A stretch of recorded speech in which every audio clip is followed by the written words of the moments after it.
Good morning. तर सकाळी सकाळी छान मस्त चहा करून घेतला. स्वानंदीला चहा आणि खारी खूप जास्त आवडते. जास्त नाही खात, फक्त एखादी खाते, पण तिची एक्साइटमेंट तर बघा.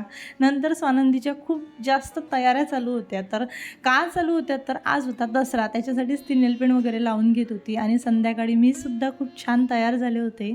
असं काहीसं लूक होतं माझं आणि माझ्या हबीचं. तर संध्याकाळी छान मस्त गाड्यांची वगैरे पूजा वगैरे करून घेतली.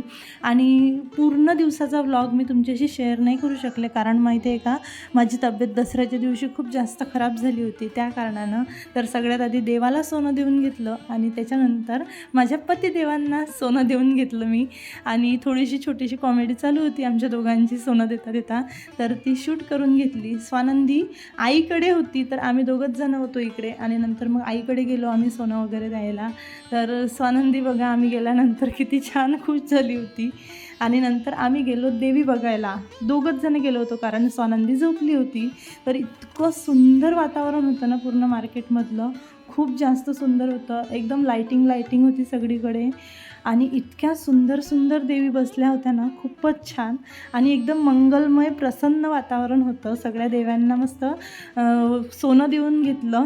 आणि ते पूर्ण मला ते एकदम नवरी कशी नटते ना, तसं काहीसं ते शहर नटलं होतं. आणि मला खूप छान वाटलं. मग माझे पतिदेव हे हनुमानजीचे खूप जास्त मोठे भक्त आहेत, तर ते तिथेही गेले आणि तिथून सोनं देऊन आले. आणि नंतर आम्ही देव्या बघत आणि सोनं देत नंतर आम्ही घरी आलो. तर बघू शकता किती छान छान देव्या होत्या, खूपच सुंदर होत्या. तुम्हालाही ह्या देव्या आणि दसऱ्याचा व्लॉग माझा कसा वाटला तुम्ही कॉमेंट करून नक्की कळवा. आणि व्हिडिओ आवडला असेल तर लाईक, शेअर अँड सबस्क्राईब करायला अजिबात विसरू नका. थँक्यू.